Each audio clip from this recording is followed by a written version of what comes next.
अज्ञानतिमिरान्धस्य ज्ञानाञ्जन शलाकया चक्षुरुन्मीलितं येन तस्मै श्रीगुरुवे नमः। जय जय श्री राधारमण, जय जय नवल किशोर, जय गोपी चित चोर प्रभु, जय श्री माखन चोर। भक्त भक्ति भगवंत गुरु चतुर्नाम वपु एक, इनके पद वंदन किए नाशै विघ्न अनेक। नारायणं नमस्कृत्यं नरं चैव नरोत्तमं, देवीं सरस्वतीं व्यासं ततो जयमुदीरये। श्री लाडली लाल की जय, परम पूज्य बाबूजी बाबा की जय, देवर्षि नारद जी महाराज की जय, श्रीमन्नारदीय निकुंज की जय, कुंज बिहारी विहारिणी जू की जय। जय जय श्री राधे। कैसे हैं आप सब लोग? ठीक हैं? विशेष बात यह है कि हम एक विलक्षण चरित्र सुन रहे हैं। ऐसे घोर कलिकाल में, वो भी इतना त्राही त्राही मची, जिसमें कोरोना के इस समय में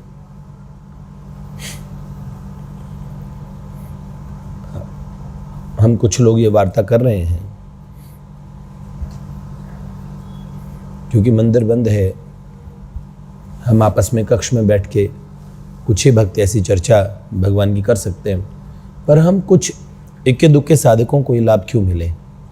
बाकी हमारे सभी साधक भाइयों को ये लाभ मिलना चाहिए। इसीलिए ये प्रकरण प्रारंभ किया। श्री पतित पावन जी और श्री राधा रमन जी के अथक परिश्रम से ये YouTube पे सब लोगों को मिल पाए, ऐसा विचार किया गया। अच्छी बात है, इसके बहुत लाभ हैं। इतने साधकों को मिल जाएगा एक साथ। आज के विज्ञान की इस क्या बताएं, इस विधा का प्रयोग इतने सत्कार्यों में भी किया जा सकता है। इसका एक पक्ष ये है। दूसरा, ये इतना गोपनीय चरित्र है, क्या पता कोई इसमें से एक क्लिप काटे, देखो ठाकुर जी के बारे में क्या बोल रहे हैं। ऐसी बात साधारण हो जाती है। कल एक साधक कह रहे थे, तो हम विशेषतः बोल के बता दें। हम जो कह रहे हैं, ऐसो बलि तऊ खेलन में ग्वालन सो पिट जाए, तो भगवान की कमी नहीं बता रहे। भगवान अनंत शक्ति अनंत सामर्थ्य के स्रोत हैं, लेकिन प्रेमियों के आगे, धन्ना के आगे झुके कि नहीं झुके, कर्माबाई के सामने खिचड़ा खाया कि नहीं खाया, भक्तों के आगे ये जो भजन बनते हैं, मैं भक्तन को दास भक्त मेरे मुकुटमणि, कितनी बातें कही जाती है। सारी बातें सत्य है। भगवान भावग्राही है। भगवान को नीचा मंदा नहीं कहा गया। ये भगवान के ब्रजवासी सखा हैं जो उन्हें गाली बक देते हैं। गाली का मतलब ये ना निकालिए फूहड़, जो यवन देशों से जो गालियां आई वो गालियां ताने के रूप में, उलाहने के रूप में है। बहुत नजदीकी लोगों को उलाहने और ताने के रूप में कहे गए कुछ ऐसे शब्द जिसे सुन के उसे प्रसन्नता हो, उसके चित्त में क्षोभ प्रकट करने के लिए गाली देने का चलन हमारे यहाँ नहीं रहा। हमारे यहाँ तो गाली गीतों में गाई जाती है। राम जी ने धर ध्यान सुनो धनधारी, ये गारी मिथिला की।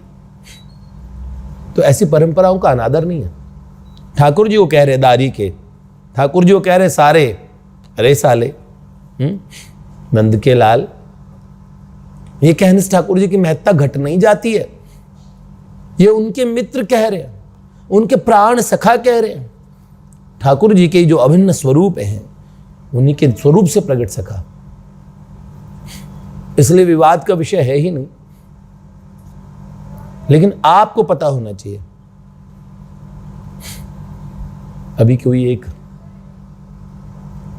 वक्ता थे, उनके मुख से कदाचित कोई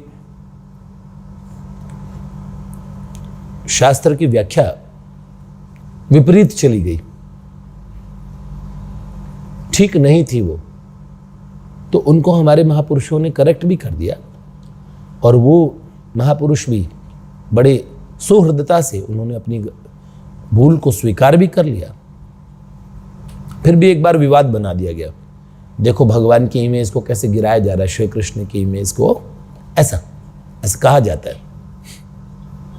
लेकिन जितने भी शास्त्र है, ये सब वार्ताएं आती है, हमें समुचित उत्तर उसका आना चाहिए, विनम्रतापूर्वक हमें देना भी चाहिए। और ठाकुर जी को गाली देने वाले हम नहीं हैं, हम कोई व्याख्या भी नहीं कर रहे हैं। हम एक दिव्य चरित्र और दिव्य कथानक को, अब शिशुपाल ने श्री कृष्ण को गाली दी, अब मैं वो प्रकरण सुना रहा हूं, तो शिशुपाल ने कहा ये गाली वो गाली सब कहीं, तो कल को आप कह दो ये नरेश भैया कैसे गाली गलौच कर रहे ठाकुर जी के, क्या क्या बोल रहे हैं। तो क्या इस बात के डर से हम वो प्रकरण नहीं सुनाएंगे? हां, कदाचित हमारी परिभाषा उसमें ना मिली हो, हम ऐसा ना कहें, इतना ही तो कर सकते हैं, पर कथानक को वैसे का वैसा कहेंगे, तो हम उस कथानक को कहने वाले हैं। हमारी ये बात तो चाहे सभी चैनल में अलग से काट के डाल दो कि भैया हम जिम्मेदार नहीं हैं। कथा में कथा का कोई पात्र श्री गांधारी श्री कृष्ण को उलाहना दे रही है, तो गांधारी जी के ऊपर केस कर दो, कहो उन्हें, हमें काहे को कह रहे हो, कह दो शिशुपाल के पास जाओ, कोर्ट में हाजिर करो उसे, श्री कृष्ण की इमेज तो डाउन कर रहे। तो यहां तो ब्रजवासी ग्वारियों के बारे में बता रहे हैं भैया हम। तो इन प्रेम भरी ब्रजवासियों की तैश की बातें जो उन्होंने अपने परम प्रियतम श्याम सुंदर से कही, उनकी बातों के लिए हमें नाहक ना परेशान करे कोई। क्यों? हास्य चरित्र में तो ताने होंगे, उलाहना होगा, सीठने होंगे, सब चीजें होगी ना बेटे। तो इसीलिए कोई ये सुने, अब हास्य चरित्र सुना रहे भैया, रुदन चरित्र तो है नहीं, तो उनमें शब्दों का प्रयोग हास्य चरित्र में हास्य चरित्र के अनुरूप ही तो होगा।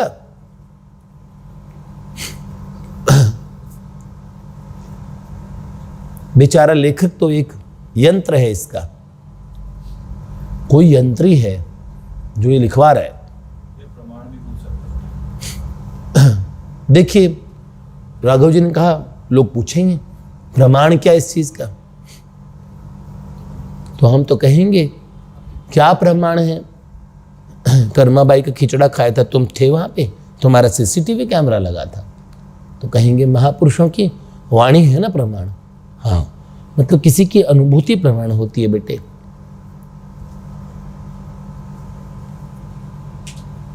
जिन महापुरुष ने जिस काल में कहा था, उनसे पूछो कि वो अपने आप को महापुरुष कहते थे क्या, तो कहेंगे उनके स्रोत है, शास्त्रों को मूल बना के उन्होंने लिखी है। महापुरुषों की लीलाएं बताऊंगा ना, तो शास्त्रों से जितनी लीलाएं निकली है ना, अगर वो इतनी हैं तो इतनी लीलाएं महापुरुषों ने लिखी है। कहां से? वो स्वानुभूत लीलाएं थी बेटे। अब आप लोगों को गरज है तो आप पढ़िए, सुनिए, नहीं तो इनकार कर दीजिए, न जाइए शास्त्र में और वहीं पे ताका झाकी कीजिए। शास्त्र भगवान तो आपके लिए है ही, तो आप वहां जाइए। उन महापुरुषों ने तो न्योता दिया नहीं, उन्होंने तो उन रसिक भक्तों के लिए छोड़े थे ये ग्रंथ। क्यों? कल को महापुरुषों के ग्रंथ आप खंगालने शुरू करेंगे, हे राम ऐसे कैसे लिख दिया? जो उन्होंने अनुभूत किया सो लिख दिया। ठीक है ना, उन्हें अपनी प्रसिद्धि चाहिए थी। ये बड़ी सावधानी पूर्वक ये बातें समझने योग्य है। अपने प्रियतम की वार्ता उन्होंने इंटेंशनली कोई ऐसा संकल्प किया हो कि हम लिखें, हम प्रसिद्ध हो, नहीं। वो तो सभी लीलाओं का संगोपन चाहते थे, लेकिन फिर भी प्यारे अनंत करुणा वरुणालय श्याम सुंदर ने उन महापुरुषों से जबरन लिखवा लिए। तो उनकी वाणी प्रमाण है कि नहीं है बेटे? क्यों? रसखान लिख रहे, दूरी भरे अति सोहत श्याम जू, तैसी बनी सिर सुंदर चोटी, हैं खेलत खात फिरे अंगना पग, पैंजनी बाजत पीली कछौटी, या छवि को रसखान भी लोकत। ये तो हम नहीं देखी है। बारित काम कला निधि कोटी, और काग के भाग कहा कहिए, हरे हाथ सो ले गयो माखन रोटी।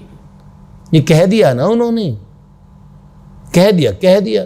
उनकी अनुभूति थी तो थी। अब तुम्हें चाहिए तो पढ़ो, नहीं तो ये कह दो सब बकवास है, ऐसे ही। तो इसीलिए जो शास्त्र का प्रमाण मानते हैं वो कदाचित शास्त्र के बहुत थोड़े से हिस्से को ही जानते हैं। वास्तविक शास्त्र को जानने वालों के मन में किसी प्रकार का प्रश्न उठने का सवाल ही नहीं है।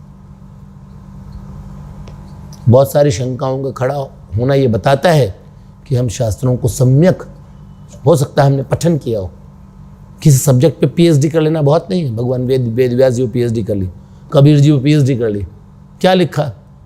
क्या खाक कबीर जी के दोहों का अर्थ करेंगे? नहीं कर पाएंगे। इसीलिए ब्रजहास्य चरितम, वो प्रेमी महानुभाव जो उसे सुनना चाहते हैं, प्यारे श्री कृष्ण, उनके सखाओं, उनके ब्रज में आने वाली उन विभूतियां और ठाकुर जी के आपसी प्रेमालाप, वहां शरारतें हैं, ताने हैं, उलाहने हैं, ओहो, आपस में सखाओं में ठाकुर जी से ही उनके निज सखाओं का दंगा फसाद है, सब चीजें हैं।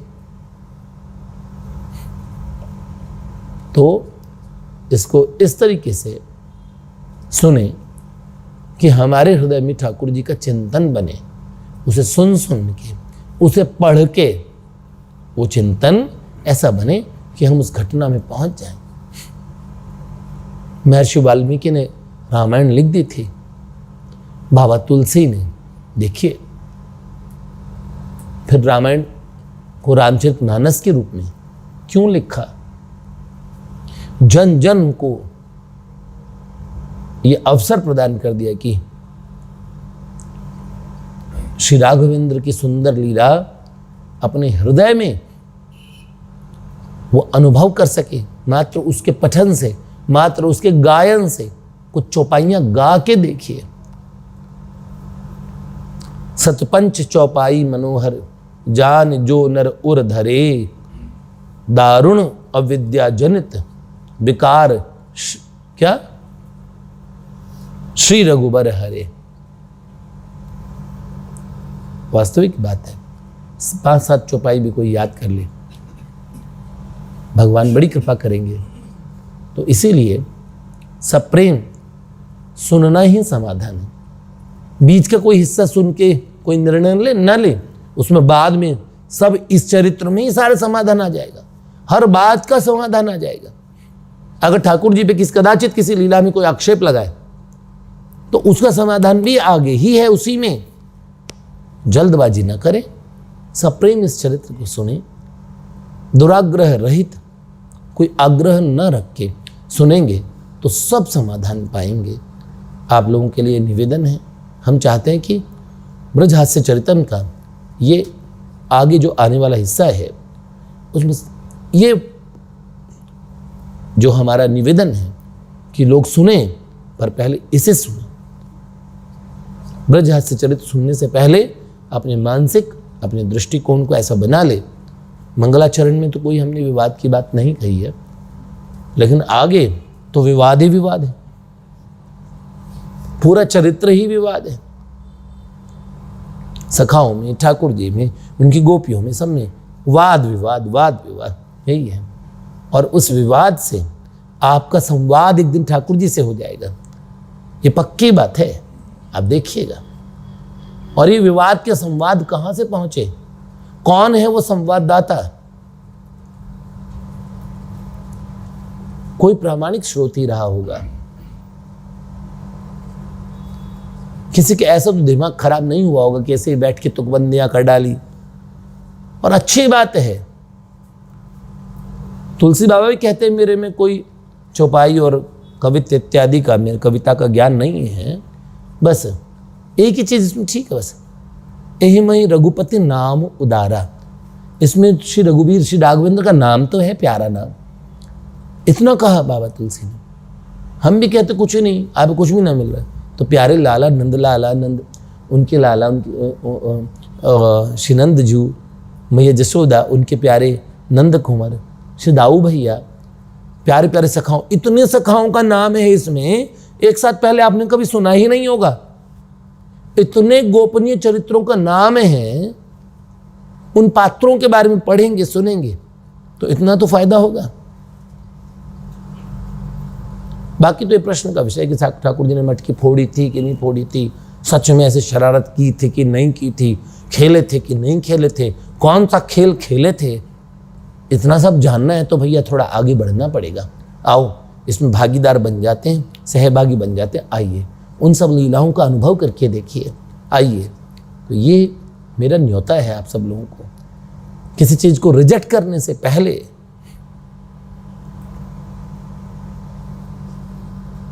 है उसका भी विश्लेषण कर लेना चाहिए। तो हम आपसे ये विनम्र निवेदन करते हैं, इसके बाद में, इसे सुनने के बाद, एक चित्र बनाने के बाद आप ब्रज हास्य चरित्र को पढ़े सुने, हमें दोष न दें। मैं अभिव्यक्ति की स्वतंत्रता की तो बात ही नहीं कर रहा, जाने दीजिए। हम तो दूसरों की अभिव्यक्ति सामने लाके दे रहे हैं, ऐसा ना, अपनी नहीं। पर इसका उद्देश्य एकदम क्रिस्टल क्लियर है कि जो भी लेखक है इसके, उनसे यदि ये लिखवाया भी गया तो उद्देश्य यही है, किसी तरह प्यारे ठाकुर का, उनकी महिमा, आप याद रखिए, उनके झगड़े में भी ठाकुर जी की महिमा का बार बार वर्णन है। भगवान अपने मुंह से जरूर कहते हैं हम भक्त पराधीन है, भक्तों के मैं पराधीन हूं, लेकिन ये बात भगवान की पराधीनता को, उनकी गुलामी को बताने वाली नहीं है, उनके इस अनंत प्रेम, उनकी अनंत करुणा को बताने वाला शब्द है ये। और भगवान वेद व्यास जी ने देखो पराधीन लिख दिया, अरे वो भगवान ने बोला मैं पराधीन हूं भक्तों के, जो भगवान ही पराधीन है वो हमें क्या स्वतंत्र करेगा। अब मूर्ख तो कुछ भी कहने लगे, तो भैया हम ऐसे ज्ञान देवों से तो हम नहीं निपट पाएंगे, ठीक है। तो हम चाहते हैं आप इस बात का सम्यक अनुभव कर सके। पूरा सुनने के बाद में आप कटाक्ष कीजिए, आलोचना कीजिए, आपका व्यक्तिगत अधिकार है, ठीक है। हाँ, पर हम क्या बताएं, करन करावन हार, हाँ, ओहो, ये कह रहे करत करावत आप है, पलटू पलटू शोर। पलटू दास जी कहते ना, पलटू दास एक बाणिया अवधपुरी के बीच, वो कहते थे। बाबा पलटू दास जी कहते हैं खुद कराते और नाम करा दिया पलटू पलटू। तो भैया आप पलटू पलटू शोर ना मचाओ, ठीक है। तो जो कुछ किया सो हरि किया, कहत कबीर कबीर। पर लेखक के बहुत सुंदर अनुभव है, बहुत सुंदर अनुभव, कि उसने कर्ता बन के ये ग्रंथ लिखा ही नहीं, और कैसे ये ग्रंथ लिखवाया गया है। बहुत से लोगों ने ग्रंथ के लेखन के काल में साक्षी बने हैं, जिन्होंने वो ग्रंथ का लेखन देखा कि लेखन हो रहा है, किस तरह से हो रहा है। आप लोग में से बहुत सारे लोग हैं, यहाँ उपस्थित लोगों में और नारदीय निकुंज में बहुत लोग हैं कि ग्रंथ का लेखन हुआ कैसे है, लेखनी कैसे चलती है बिना कोई कट के, कोई तुकबंदी नहीं होती। लेखक को भी ये ज्ञान नहीं है कि अगली पंक्ति में क्या आने वाला है, शब्द भी कहीं और से भेजे जा रहे हैं। हाँ, इसमें प्रयोग किए गए शब्द हास्य के शब्द है और मूल लीला में उन शब्दों का प्रयोग वैसे नहीं हुआ जैसे पंगा। अब वहां चाहे पंगा ना बोलो पर भाव पंगे का ही है। अब कोई भाव उर्दू का शब्द है यहां अलबत्ता, एक जगह लिखा पत्ता पत्ता, फिर नीचे लिखा अलबत्ता। अब ये तो लेखक के लिए तुकबंदी जोड़ने के लिए शब्द वहां से उधर से आ रहे थे और लेखक ने कैच कर करके लिखते रहे।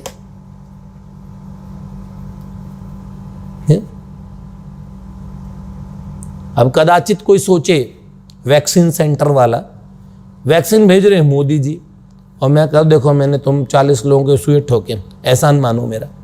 अरे हम हैं कौन, हमें वैक्सीन लगाने के लिए बोला गया, यही हमारा काम है। तो ये जो आपको वैक्सीन लग रही है ये कहीं और से आई है। अभी जो शब्द आए हैं ये शब्द उस लीला को, क्योंकि हास्य लीला है तो ये शब्द उस तद अनुरूप शब्द दिए गए हैं। वो भी मैंने नहीं, वो भी जो लेखक है उसने नहीं सोचे, वास्तविक बात है। अब क्या करें, तो इसलिए सुनिए, सुनने के बाद निर्णय लीजिए कि लेखक की नियत क्या है लिखने के पीछे, और नियत के बिना कैसे आरोप लगा सकते हैं। इसलिए सप्रेम, ये बात हम ब्रजहास्य चरितम बोलने से पहले एक ब्रजहास्य चरितम सुनने से पहले एक सावधानी ऐसे है, वो ध्यान दें, सावधान होकर सुनिएगा, देखिएगा कि भगवान की वो लीला आपको अनुभव होती कि नहीं होती, आपके हृदय के किसी कोने में वो लीलाएं जाके बैठती कि नहीं बैठती। अब कई लोग नेचर से ही बड़े सूम होते हैं, प्रकृति से, जरा सा कोई घर में बच्चे में मजाक कर देना तो और लतियाने आ जाते हैं बच्चों को, बोलने ही नहीं देते किसी के, उन्हें हंसी पसंद ही नहीं। तो ऐसे लोगों के लिए तो एक बिल्कुल भी नहीं है, लेकिन ऐसे लोगों के लिए है जिन्हें भगवान की सृष्टि के सब भाव बड़े प्रिय लगते हैं, और उन भावों का प्रयोग किनके लिए, त्वदीय वस्तु गोविंदम तुभ्यमेव समर्पये। हे नाथ, ये सारे भाव आपने दिए, हम आपके श्री चरणों में ही सर्वभावेन भजनीय ब्रजाधिप, हम ब्रजाधिप ठाकुर को ये सब भाव समर्पित करते हैं। इसलिए पहले ही विनम्र निवेदन है। जय जय श्री राधे, श्री लाडली लाल की जय।